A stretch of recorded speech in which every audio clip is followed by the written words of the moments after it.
Hello and welcome to the Keto Man's Club podcast. We're glad you're here, where each week we talk about men's health and lifestyle. We do so with the foundation of the ketogenic diet and lifestyle. If you don't know what keto is, stick around and you'll find out. The podcast will bring you real, honest fun. Each week we strive to uncover the tips and tricks that you can use in your everyday life to maximize your overall health. Find the clearest path to becoming the best version of yourself that you were meant to be. Hello and welcome to this week's episode of the Keto Man's Club podcast. My name is Chris, and as always, I'm joined by Alberto and Jim. How's it going, guys? Good, sir. How are you? Doing pretty well. It's been a crazy week as always, but it's always good to get to hang out with you guys. We'll probably talk about our adventures with the Blako here in a few minutes anyway. But yeah, it's been quite the last week. So absolutely a fun time. Alberto, how about you? Well, not that you guys would know this, but when you got about low to mid 70s and very high humidity, it is the absolute worst weather to try to be painting cars in. And I forget exactly which member told me this once, but for someone who quit painting cars, I sure am painting a lot of cars lately. I think. Well, I didn't mention that, but that's very much true. Yeah, that's very much true.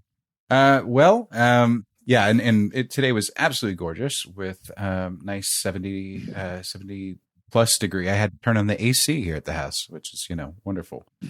So what's new in the keto world? We've got some announcements or some developments in the recent days in the group, right? Well, I'm going to let you lead the charge on that one, man. It's just been crazy in the Keto Man's Club. It has been. We are posting about going over 3,200 today, which is going to be awesome. And then we also have our T-shirt sales. We got our goal, so our first swag is going to happen by the time this airs. I don't know how fast they'll be printed, but we'll be on the way to getting them out in people's hands, which will be awesome. Are you guys, by the way, since they're coming from Texas, are you guys going to like autograph each one and, put like that, the print, that one of 500 kind of thing and tag each one or anything? It is a black T-shirt, and we will both autograph it with a love letter in black. So just yes. Yeah. That's it exactly. That's it exactly. As long as there are not holes cut out in a certain spot, and you had to listen to the previous show for that one. Yeah, none of that. Yeah, so it's exciting times in the Keto Man's Club space. We've had the beginners group open now for a couple weeks, and people are flooding in, and we're seeing more and more people finding us. Gormy just aired his episode with us three hosts on it on the Fat Guy Forum, and so we're seeing a lot of growth from that. Really, really exciting times, that's for sure. Mm-hmm. Yeah, it's amazing to see how this is the right way, and we talked about this on Gormy's podcast. This is the right way, in my opinion, of how social media works, and helping each other be supportive. And even though you don't know people face to face or anything, hearing the stories and being a positive influence or comment or whatever the case may be. So big shout out to Mike Gorman for letting us be on his show. It was fun, and we've had a lot of interest in our groups since that was released or in early January. Yep, absolutely. And so we've seen some phenomenal growth all the way around. We're seeing lots of great posts in both groups, both at a beginner level, which is expected in a beginner's group, but also in the main group. Seeing lots of good, interesting questions. Any highlighted ones that we might want to talk about? I'm blanking out on them right now. Oh, too many. Yeah, too many. Yeah, that's probably the better way of saying it. Too many. Well, let's dive into shout outs and whatnot. We do have a guest this week for our listeners, and we're excited to get to talk to Rob here in a few moments. He's waiting patiently in the side, in the wings. So we'll pull him in a bit and dig into his story. But let's shout out a few other people here. Alberto, lead the charge for us. I'm going to have to go with Corey Jones, who posted a uh, a very well edited, overproduced video of him doing 50 push-ups. Starts out with a little motivational speech to himself in his car about how I had joked about telling him to do 50 push-ups since he decided to hop back on and join and get active in the group again. And it's like a 3.5 minute video, and it was very well done, and I appreciate it. It made my day. I asked him to send it to me via Messenger so I could post it in the beginners group, and I just thought it was really cool. Yep, absolutely. Jim? So mine has positive and negative tied to it, but the negative it's a humorous type thing, I guess.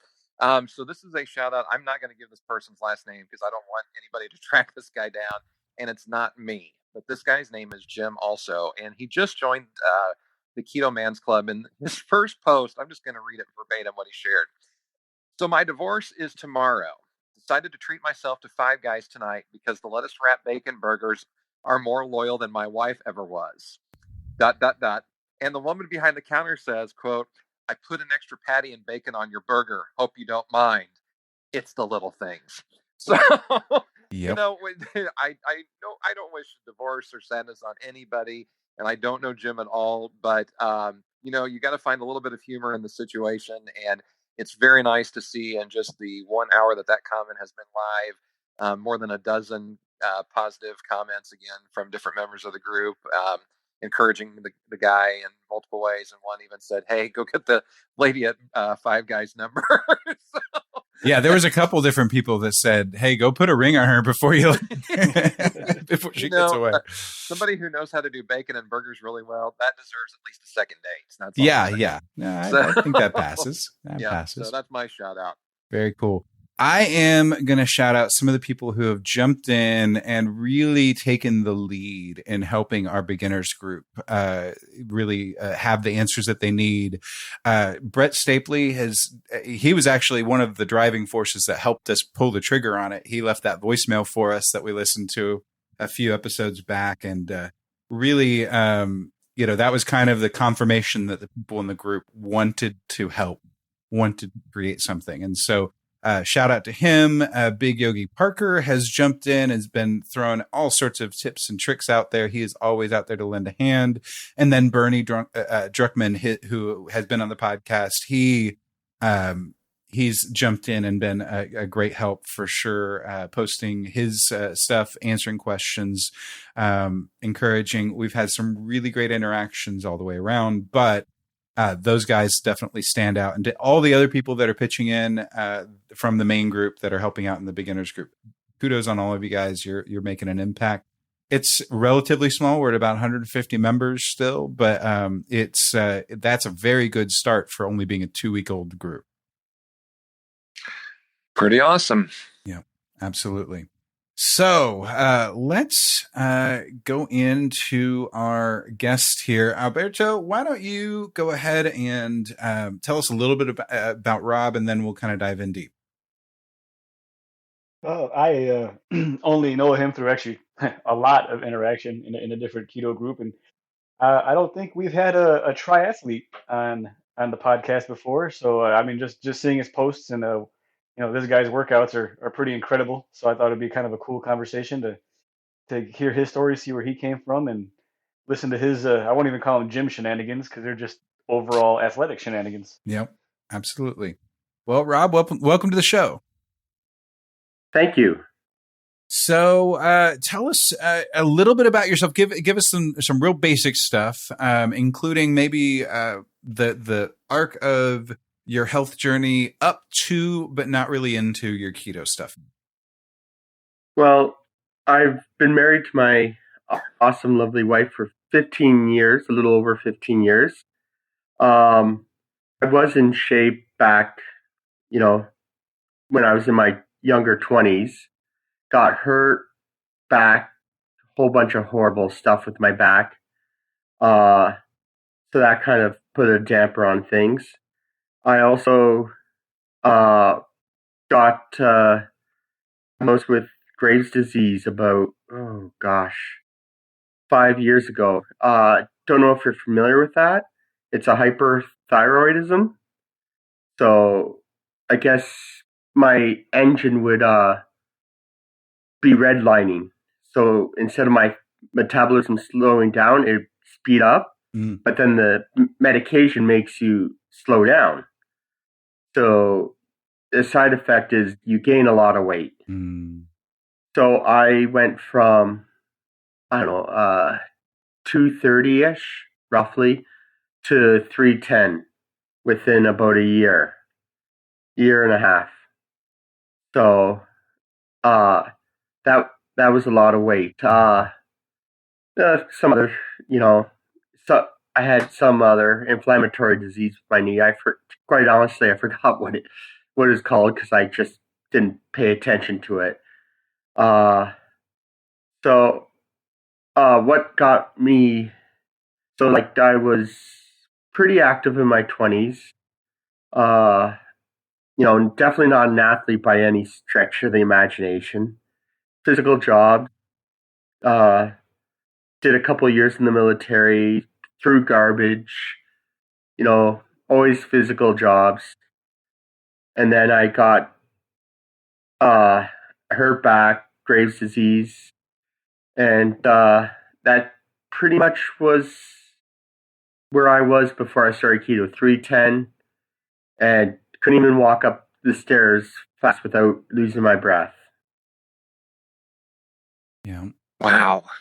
That's a lot. And give us a little bit of background, height, what you kind of ran before all of this started weight wise, and then if you're willing to share your age and scope on when all of this went down. I forget how old I was when I got Graves. I'm gonna guess about 35-ish. I'm 40 now. You said height. I'm average 5'10". Okay. Pretty big build, naturally wide shouldered. Definitely not a person even when I'm in shape. Yeah, that was generally like I was in really rough shape. The Graves, like I had heart issues. My heart rate like 110.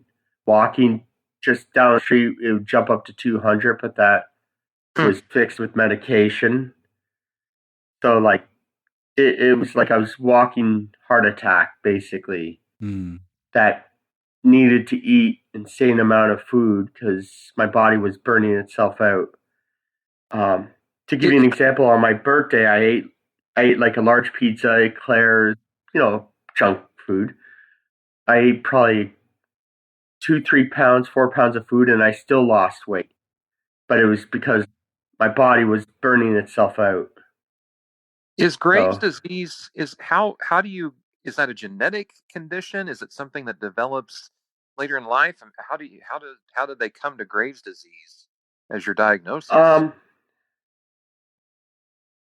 It was quite scary. I was actually far up north in Canada, like no cell phone reception at a fishing hunting camp. And I was, believe it or not, I was trying to get into shape by biking and doing very small triathlons, but surviving. Like I was the slowest, everything. Like I was no way should be doing that. But I went for a bike ride, got like 5 messages saying get to the ER because I went for a physical, and the test revealed hyperthyroidism, and then went for a whole battery of tests. Mm-hmm. And actually, Graves is not very common for men to have. Kind of a weird diagnosis, and I was like, get to the hospital now, kind of emergency. My gosh. So yeah, got put on a bunch of drugs. It got calmed down, but I was only given about a 25% chance of coming out with my thyroid still intact. So, does anybody else in your family, Rob, have similar issues or anything like that? No. My grandma has hypo, thyroidism, but that's common for older people to have. But no, no, this was blue. I asked what caused it. She said could have been a gene that activated. She doesn't know. Mm-hmm. There's not a definitive answer. So does this require like lifelong medication? Are you able to manage it? How does it? I mean, I also know nothing about this. That's why I'm asking. Oh, okay. I'm stopping at the story at Keto, but I I started to respond slightly with medication, but it took years to get the positive benefit. But it was getting to the point where my doctor was like, "We're going to take your thyroid away via radiation or surgery." But then keto stepped in. I got a lot of flack from other boards, but I don't know because Graves and keto started. They went together, so I don't know if you want me to talk about that yet, or Yeah, you're totally fine, Rob. That's a natural okay. A natural segue. You're doing good. Okay. So my wife actually discovered keto. I knew nothing about it. My wife done a lot of diets like most people, lose weight, gain it back, lose weight. And she said, "Hey, let's do this keto thing. I've read a lot, heard a lot." And I'm like, you know what? I'm 310 pounds. I need to lose weight. I'll do it too, but I won't be as fanatical as you. That's like my exact word. Yeah, it turned out that I was more fanatical than her. Uh, so I went for my blood work, and they're like, "Oh, your liver's acting funny," and I'm like, "Oh, yeah." I started keto. I didn't tell that part. I just said, "Oh, okay." Went for another test. Within 2 months, my hormone levels became normal. Mm-hmm. Like it, I was going through the keto flu and adaptation when the first blood work came in, so that's what I figured that was. And then within 3-4 months, I was off all my medication. My doctor was like, "I've never had a patient actually leave my office lighter than when they came in, because side effect of all the drugs is you gain weight, and a lot of weight." And I was walking out, I think, about 10 pounds lighter than when I came in. And she's like, "You're okay." I can't officially say cured because it's an autoimmune disease. It could come back. But she said, "You'll probably never see me again. Few lucky ones to have this happen." And I'm using lucky in air quotations because the for Graves is not diet; it's all medication. And when I mentioned keto and Graves, I got roasted. They didn't like my answer, but if they don't like the truth, who cares? I like that attitude. Yeah, yeah. So, so at this point, your man. How long ago was that you found keto and got that basically that basic response of "you may never have to see me"? August 1st of 2018 is when I started keto. Was the official date, and I think it was by September or October of that year. I think that was when I had my last appointment or second last, when they said, "Hey, you're good to go. You don't need your medications. You don't need see me anymore," and got discharged. So That's just phenomenal. Yeah. That's just phenomenal. Alberto knows a little bit about this, as you probably have heard and seen his story before in the groups. So I'm sure that you're aware this thing of no longer needing drugs for this autoimmune disease that's supposed to completely be a diagnosis of drugs for forever. That's just, it's so amazing to me that we can heal ourselves using food.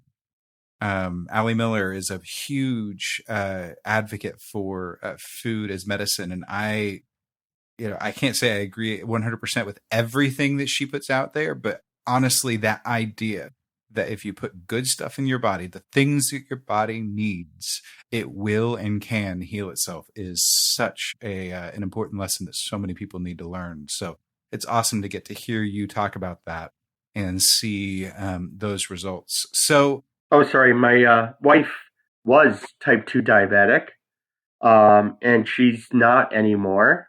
She's off all medications related to type 2. The doctor's amazed. She's healing herself too via doing this too. Wow. So I Even just better. thought I'd throw that in. So let me ask you a question, just coming from the autoimmune side of things. Did you have to modify your version of keto at all to make it work for you, or was it as long as you eat keto, your typical, high fat, low carb, you found it, you're good to go? Yeah, I just did the typical keto. I didn't adjust anything because I ate no grains. Um, I ate high fat, low carb, moderate protein. Kept track more. I didn't even fast. I didn't even really start fasting until a few months in, I think maybe like 3-4 months in. So like, yeah, I didn't need to alter anything. Sorry, except drinking a lot more water because playing that long, it's not a pretty sight. okay. So let's, other than health related, how's life changed? Obviously, it sounds like you have tried some things that you hadn't been trying before and all of them. Yeah, so uh, um, I started keto. I got around actually almost a year from now.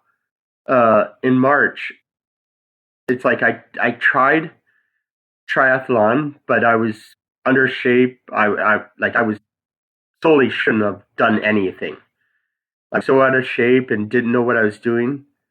But I always, as a kid, wanted to do triathlons. Back when I seen the Hoyt family back in the '80s, early '90s compete. Uh, I'll let you look up. It's a father son.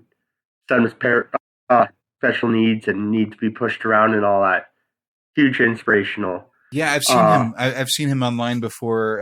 His son is in the wheelchair, and he pushes his son through all the different Yeah, races. That's an amazing inspiration for anyone. yeah. I seen that. Oh gosh, when I was a kid, it was on the news, and I was like, I want to do that. But and then 20 years later, here or 30 years, here I am. So I started. I've always wanted to be in shape. So my wife's suggestion is, why don't you take up triathlon? You like the little bit you did. I wasn't good at it by any stretch of the means. I came in last place. I liked it. So starting of March of last year, I signed up to a tri group to learn. Like I couldn't. To give you an example, in March I couldn't swim 150 meters. My running pace was over 7 minutes a kilometer, and like 10 kilometers felt like forever, and I was totally out of shape. Like it was like pulling teeth. And then within March, April, May, June, 3.5 months, I came in third in my first triathlon, which was a short one, but think of it, I was 310 pounds, like not even a year before. And I ran a fast race. It's all about speed, not technique. And I came in third. So I was this out of shape, uh, seeing people who can run fast, and I beat most of them, which is, I don't know how, maybe. So yeah, that was a big accomplishment. Even my coaches won't let me forget that win. They keep on reminding me.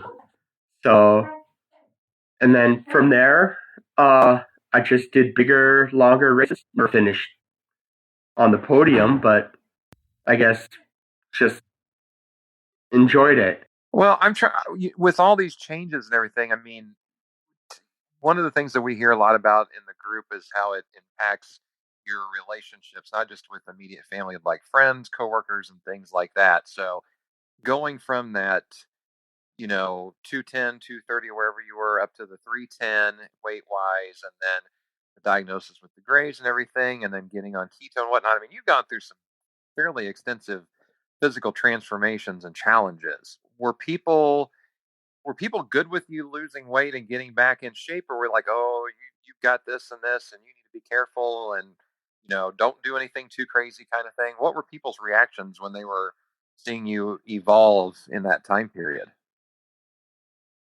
You know, people have never really. I had a couple like, "Oh, you're doing keto, you got to be careful."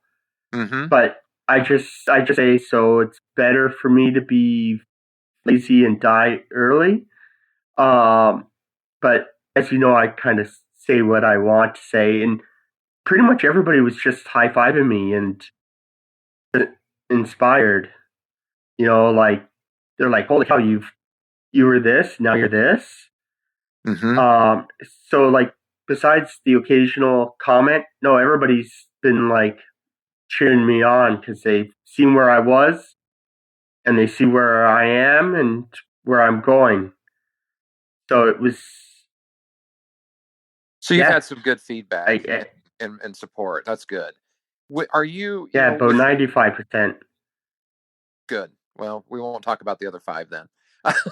Yeah. um, with the Graves' disease and everything, and with keto also. I mean, obviously you're part of the Keto Men's Club and everything. Did you ever look at on like social media for like support groups or people who were living with Graves' disease as well? Because I want to kind of take it from there to, or have any of them, have you shared your success with keto and how it's impacted you, and maybe seen that happen for others? Yeah, I think I got banned from one group because I mentioned keto. Um, So see, you are and then welcome in one, our group now because you spoke the truth and you got banned for it. So you're okay, brother. uh, uh, another person, uh, the only negative person I talked to, I forget who they were, and they were like, you should ignore your doctor's orders and go back on medication because no way you could fix of what you did. Like I couldn't have done better. And needless to say, when the moderators and all that started to agree with them, I kind of left the group and didn't want to hear them anymore. So I tried to say, hey, check, do the diet and or look into it and see. But if anybody was receptive, they were quiet. It was pretty much all negative. Hmm. So, Well, but I mean, now my inner circle and Facebook world, like friends lists and family, now they see the transformation, and then and they don't have grades, but like people with diabetes and other autoimmune have said, hey, you know what? If it worked for you, it's going to work for me. right. Right. Well, good. Good. So let's go a little bit more into, you said triathlons and then bigger triathlons. So take us through what, first of all, start as if no one knows what a triathlon is, and then I guess the different sizes or distances, or I guess however they're categorized, you would obviously know better than me. Yeah. So there's anywhere from a super sprint distance, which is 400-meter swim, 10K bike, and 2.5K run. That's where I placed third. It's all about speed and not endurance. It's a fast pace. Then you got the sprint, which is 750-meter swim, 20K bike or 30K depending on the race, and 5 to 7K run. Olympic is 1.5K swim, 40K bike and run. Half Ironman is 2K swim or 1.9K swim, 90K bike, and a half marathon, and then full is just double that. So I've done Olympic and less. So I've done, the 1.5K and swim and 40K bike and 10K run. And this year I'm doing 2 half Ironmans. So, uh, so those are the distances. Also, like ultra Ironmans, but that doesn't interest me. Uh, so yeah, it starts off with the swim. Then you, like, without break, you jump on your bike, and then you go for your bike, and then without a break, you go on to your run, and up to a half Ironman, you have up to like 8 hours to do it. It could take someone 8 hours to finish that. So when you did your Olympic, how long did it take you? I actually hit my goal of 3 hours to do it. I was faster on the bike. That's my strong suit. I was average on my swim, and the run was slower. It was on gravel, and for the first half, I was crying like a little girl because it was a lot harder than I thought. But the last half, I went faster. I was also like had some kind of pain in my leg. I didn't know what it was, but it went away. I think I was just low on salt. But yeah, 3 hours is about an average time. Try and knock 30 minutes off my next race. I don't want to be average. Yeah. Wow. That's a goal. So some of your training, like do you break it up by days? Do you have like swimming days, biking days, running days, or do you do all three in a day, or how does the training get broken up? That's a very good question. The For now, until I can go outside, I'm up here in Canada, so it's winter for quite a few more months. I don't get any heat unless if it's indoors. So like I do break everything up. Like today was interval bike day, so I spent an hour on the bike practicing climbing hills. So just really high gear and low cadence, and then did some strength training. Yesterday was I did interval running and then strength training and core. Tomorrow I'll probably jog about. I'm gonna aim for about 15K, and then Friday swim. Saturday run and bike, or bike and then run right after. That's called a brick workout. When you go from the bike and without a break, you jump on a treadmill and you run to simulate a race. And then Sunday, I'll probably do some more biking and then another hour and a half of swim. So I'll probably do about 10 of training this week. Do you ever take a rest day? Monday. I don't work out on Mondays until the summer, and then I change things up. So yeah, you definitely need rest days to absorb all the training or you're gonna get hurt. So what's an average day of eating look like for you? Obviously, if you're working out that much on so many days, you can't be eating a small amount of food, I would imagine. Our poor food budget. I'm probably not eating as much as I should be this month. I'm also just wrapping up from taking 2 weeks or 3 weeks off, just because of Christmas. I try to average anywhere from 3 to 4,000 calories on most days, and then when we have workout days in our tri groups, where some days we like train for 7 hours straight, and then I literally cannot eat enough. Like last mega day, I took in 6,000 calories, and if you discounted all the workouts, I only came up with like 1,000 calories. So I was like, I physically couldn't eat anymore. Like, you guys would have, like, if I posted all my food, you guys would drool all over it. Well, Alberto might not, because that's kind of how he lives. But me and Jim, we definitely would. Yes. Oh, what I eat that day? At least one avocado. I think 2 pounds of grass-fed ground beef, a steak, 4 eggs, and a whole lot of bacon. And then some racy nutrition like nut butters and fat bombs and all that. I gotta get that fat in to fuel that body. You're doing major work there. It's watch other people who are carb based doing all this training. Like this was the longest training. I think it was 7.5 hours of nonstop, and everybody else was cramping and bonking, and here I am with minimal nutrition. Just a couple of nut butters and some bacon, and I think I had a couple pieces of steak, and I'm outlasting. Everybody was cramping up. I'm just taking my electrolytes, and yeah, they were fast at the beginning, but I passed everybody in halfway point and beyond. That's awesome.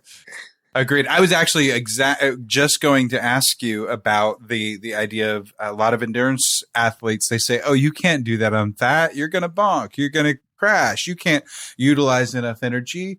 And I know from listening to the experts on podcasts like Ketogenic Athlete and things like that, the truth is that's once adapted, that's totally wrong. When you're still adapting, yes, you're absolutely not going to be able to generate enough energy. What has that been like? Have people in the group kind of said, okay, how did you just do that? What's the response been in the community? I've had a few people go, "Oh, you need to eat more carbs. What are you going to do?" And I said, "I'll just let it rebuild." I don't get into the whole science with them. So I just say, actually, a lot of, let's call the founding fathers of triathlon, the pinnacle, like gurus, like Dave Scott and Mark Allen and all that, are all saying, yeah, we screwed up by telling people you got to eat carbs. The fuel's fat. Mm-hmm. Most triathletes, especially even the Kona winners, like the German athletes, pretty much eat keto. They take in some carbs, but I mean, you're working out, 9 hours, so like 100 grams of carbs to them is nothing. But I just say, low and slow, like they say you got to be a diesel engine. Mm-hmm. And I'm like, oh yeah, that's what fat is. It's a nice burning fuel. It's clean. Mm-hmm. And I mean, they're not going keto, but they respect it, and they even go, your progress is better than we've seen other people. They keep on looking at me like, holy cow, what are you doing? It's like, you see, when we meet up, I just eat eggs and steak, and bacon. You see what I do. Well, and that's all you can do is live it out, and what you found works for you. Now, the other thing that's so funny to me about a lot of triathletes that I've seen is they are so skinny. They're just tiny sticks. And I think they have been doing carbs so much, but doing so in deficit usually so much. They've not actually put those fuels into their body to be able to do it. Do you find that you're in the same are you at this point, do you see yourself as super lean, or do you have some, fat stores still hanging around that you end up feeling fuels you whenever you're doing those long races? I still got a few extra pounds of fat on me. I'm never going to be a skinny person. Mm-hmm. Like, I'm a lot skinnier than I thought I would be. I went from 44, 42 waist down to 32, 34 waist, depending on the brand. Double, triple X or large shirt to large. I can't get any smaller shirts because my shoulders are just too big. Um, like I'm always going to be what's called a Clydesdale athlete, over 190 pounds. I find for the long distance, it helps me so much. Like, I recover faster. Um, like some people are like, oh my, I ate like 3 gels in that training session. I'm like, oh, I didn't eat anything. I just a bottle of electrolyte and I'm good. Want to go for a run? It's like, no, it's uh insanely high intensity. Uh, it feels like I've never bonked. I've, you know, if I take my electrolytes in the right time amount, it feels like I can go forever. Uh, and a lot of athletes who are doing better, especially fat adapted ones, are actually looking a little bit than the average skinny toothpick. A lot of triathletes are giving up the whole carb only fuel. All right. So here's the thing I wanted to ask, Rob. With all these changes that you've done physically, from the weight gain to Graves' disease to getting back in shape and triathlon and everything, I mean, do you feel like your body has been able to accept all of that?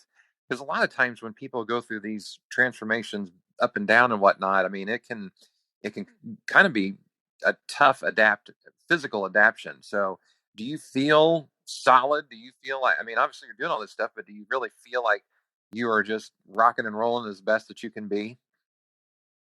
Um, I have good days and bad days, like most people. Sure. To be honest, it's it's more mental. Like I physically, I myself in the mirror, excluding all the loose skin I have, which I hate. Uh, and it's slowly going away, but you got to pay the price, right? It's more mental. It's like I still have what did my wife say fathead sometimes, I still think I'm fat. Like I still think sometimes I'm 300 pounds. Mm-hmm. And then people are like, oh wow, you could have never been fat. It's like, what are you talking about? It's like you're in shape, man. You look great. It's like, no, I was this. Yeah, well, they don't see what was, they only see what is.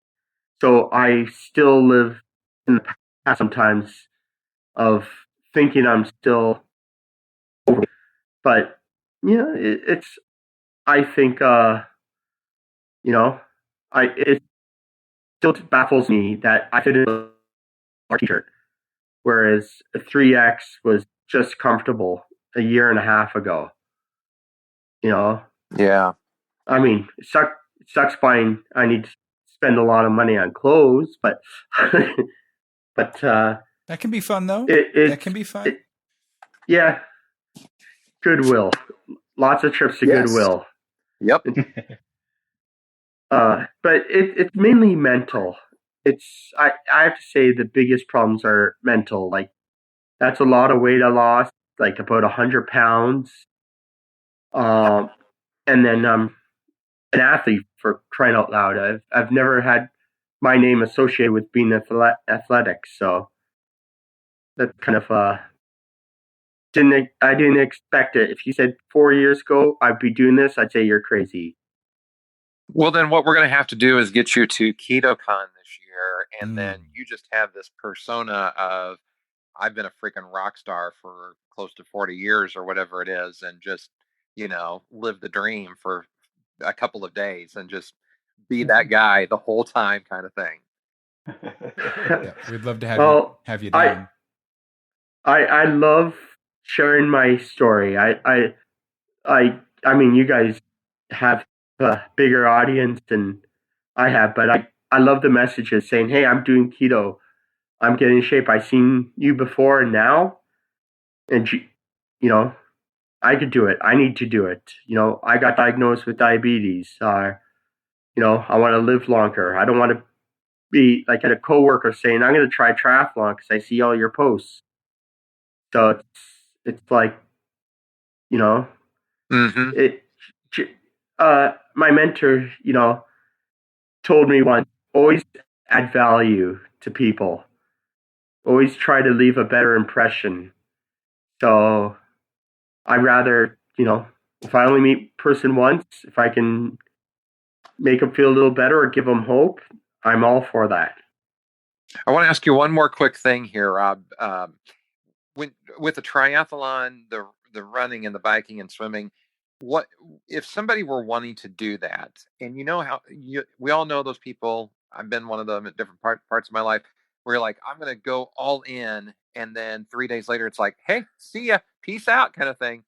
Where would you suggest somebody starting with? Would you tell somebody to do a mix of running, swimming, biking? Would you tell somebody, hey, get the swimming down first, then you focus on the biking or whatever? I mean, what was your process of getting into that triathlon conditioning? Well, the first thing is join a tri club. They're so cheap. They're so numerous. It's a good community. That helps with the mental aspect because I couldn't be anywhere, like I couldn't do or set the goals without the coaches I have. And like, $50, like I pay $50 for 3 months of coaching at my tri club with people who are like really good. But for me, the biggest mental block is the swimming because, we all swam in pools or lakes where we're touching bottom. Like 1.5 kilometers. The furthest I've ever swam was 2.5 kilometers straight. Well, yeah, straight nonstop out in a lake. So you have to get over that fear of being in the open water because we all can get a bike and pretty much learn or know how to bike and then run. You could start running, get some tips, but swimming, even though it's the smallest part, I think the whole race mentally, it's the biggest and toughest part. Because if you panic, you can get your heart rate up and be stressed out for the rest of the race. Mm-hmm. And then you work, like, don't invest any money, don't buy anything until you know you want to do it because it's dang expensive sport. The bikes that you ride and things like that are similar to the same type of bikes that they're using at like the Tour de France, right? Oh, yeah, but I think they're okay. I don't know the Tour de France bikes, but to give you an example, entry level more advanced bike that I fit in. I didn't pay this for my bike. I got mine secondhand, but would be 6 to 8 grand Canadian just for an entry level good decent bike, and you could spend up to 30 grand on a triathlon bike. Crazy. So we could at least supply you with like a Keto Man's Club bumper sticker that you could put on your bike if you'd be down for that. I mean, that could at least help you in some small way. Oh my! Hopefully, there's no drag on it. Won't pull you down or anything. Oh yeah, got the aerodynamics. Gotta. There you go. Yeah, every second counts. Yep. But. And we'll just say that the Keto Man's Club Speedo might be coming in 2021. No, I refuse. Oh gosh. Oh, I think I'll hurt more people if I wear that than help. That's not the story you want to leave people with. Well, you're usually for your swims, you're usually doing a wetsuit anyway, right? Yeah, and I wear a tri-suit under my wetsuit. So I'll wear a Keto Man's Club tri-suit. That would work. Okay. We'll see what we have nice steak and cut. Oh my, oh buddy. So Rob, one of the questions that I often ask is, what resources did you find along the way that you really have given you the best either technical knowledge or the best, even just inspiration? What's kind of been your thing or things that you keep going back to, that you find little nuggets that have helped you really make yourself find the success that you have found? I love to read, so I've read a few books. One of them was The Ketogenic Athlete. That really opened my eyes about endurance sports and keto. So that was pretty cool. I watched a lot of YouTube videos. I also kind of decided to be stubborn, if that makes sense. I said, I'm doing keto. I'm going to do strict keto. I'm not going to listen to, like, oh, you got to carb load, you got to cycle keto. It's like I kind of just stayed within the framework and kind of judged any information by results. Mm.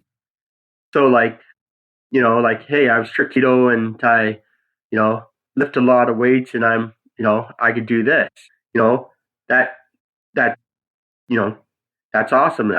I love people like that. And John, so I kind of went by that. If they kind of walk the walk and talk the talk, they got my attention, because I don't want to listen to someone as I say, not what I do. Because I don't want people to look at me, oh, you're doing keto, but you're eating hamburger with a huge bun. Like, I don't want to be a hypocrite in that way. My inspiration was just to get healthy, and once I got into triathlon, be the best. Best I could be. I want to show that, for me personally, like, I've never been good at sport. If I played baseball, I was maybe mediocre at best, even if I practiced. Hockey, I could barely skate. But triathlon, I tried it. I was average. Like, just after 4 months of training and working out, I was just getting average, which is pretty good when I was beating people who've been in it for 4 or 5 years.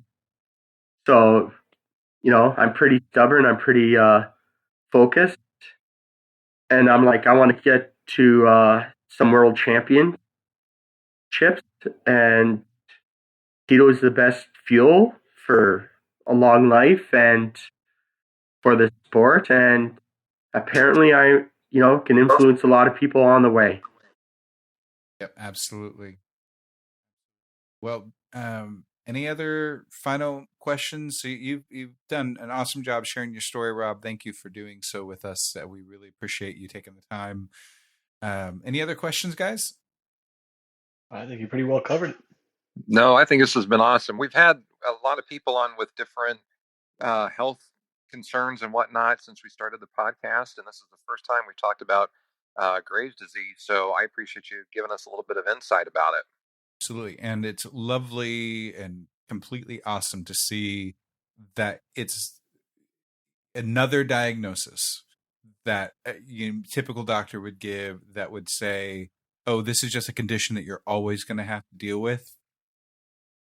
Doesn't have to be that way, that there is hope. And that puts me in mind to say more and more, okay, well, the next time I see or hear someone that's going through X, Y, or Z that seems hopeless, there's hope.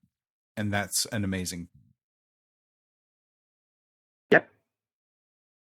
Any Definitely. other things that you guys that you want to talk about, Rob? We've asked some questions, but is there anything that we missed? No, I think I've said everything. I enjoyed my time, and it was a lot of fun. Well, we are so glad that you're part of our community, and thank you again for sharing with us. As always, to our listeners, please make sure that you check out our website, theketomansclub.com. We have all of our social links there. We have all of the links to the groups, to the pages, and there's like a lot of stuff there now. So theketomansclub.com. I'm rather than just direct you to everything individually, just go to the website. You'll see the links. There's the people the brands that we really like, that we have a little tiny bit of a partnership with. that are there. We have all of our groups, everything. Let's go around the horn real quickly and talk about how people can connect with us. We are all in the Keto Man's Club Facebook group, and the three co-hosts are all in the beginners group. I'm not sure, Rob, if you joined us in the beginners group yet or not. But so that's one way that you can reach out to us. Rob, how can people connect with you outside of the Facebook, outside of the group? Obviously, you can send a message to me. I'm on Facebook like everybody else pretty much all the time. And my email is robdux@hotmail.com, ROBDUX@hotmail.com. But, shoot me a message, add me on Facebook. I'm always willing to help. If I help, cheer you on, and just be some support if you need some. Very cool. Jim? As Chris has mentioned, all the ways in the groups and whatnot, and then on Instagram at Jim Inman JR. Berto? Instagram, that would be at the Keto Cholo, or find me in either of the two Man's Club group. Absolutely. And I am at Duckman Keto on Instagram, so you can find me there for that. And I don't post super often. I'm trying to get better at that. But it's every now and again I throw out a little something or other. Did that quite a bit over our weekend when we had the chance to hang out with David Blako in town. We got to record a podcast with him that you guys, our listeners, heard last week with Danny Vega. And that was a really great to get to hang out and have him sit in as co-host. He can't replace you, Jim, though. So don't feel insecure. It's all good. I don't know where you live, so I can't use that as a threat or anything. But you got to admit, it is kind of cool that I dragged these guys through the Keto Muscle Intelligence weightlifting program, advanced workout day one, and then went straight from the gym to Chris's house, and then had Danny Vega on for a quick podcast. So that timing just worked out phenomenally. Yep, it did. And it was a great recording. If you haven't heard that episode, go listen. And for those of you who are listening who haven't subscribed yet, why? Just why? Don't wait for a link every week. Subscribe so you can automatically get it in your app, please. And I'm saying that tongue in cheek, not because anybody's doing anything wrong, but because you had that with such a parental tone, though, Chris. Well, why? Why? My mother was a school teacher. That's probably enough of an explanation. But that's a really we want you to get these episodes on a weekly basis. I'm pushing them out weekly. They're not always on the same day or the same time, but weekly. And so we want you to get them in your hands because they're full of amazing stories like Rob's. So, and if you get the chance to, share it with someone or leave a comment or review. Those things go a long way to help get the word out about the podcast, about the groups, and about the good word that is keto. So I think I've rambled on far enough. Any final parting shots, guys? I think I would just say that hopefully in the next few weeks we'll have our T-shirts delivered to those that got them, and we would love to see photos of our fans sporting the T-shirts. Absolutely. Absolutely. Yeah, let us know where you're at, and we'll go from there. Yeah, cool. A quick shout out to David Blako, who voyaged down to Texas to hang out with us. He has family out here too, wasn't just to hang out with us. And then all the guys that met up with us in Lockhart for the meetup. I think we had about 8 dudes there total. It was a nice little get together. Showed some keto love for everyone, and it was good times had by all. Yep, absolutely. Okay, well, that's it for this week. Until next week, make sure to eat meat, lift heavy, sleep, and repeat. Thank you for joining us for the Keto Man's Club podcast. Your support means the world to us. Don't forget to subscribe so you don't miss an episode. Would you help us spread the word about the Keto Man's Club by sharing with your friends and family? We're available on all podcast platforms, so just search for Keto Man's Club and you'll find us. If you would like to connect with us, you can do so a number of ways. Our web address leads to our Facebook group, theketomansclub.com. That's TheKetoMansClub.com. You can also follow us on Instagram at Keto Man's Club Podcast. Lastly, if you have any comments or questions, feel free to reach out via email to ketomansclubpodcast@gmail.com. Thank you again for joining us today, and we look forward to hanging out with you again next week.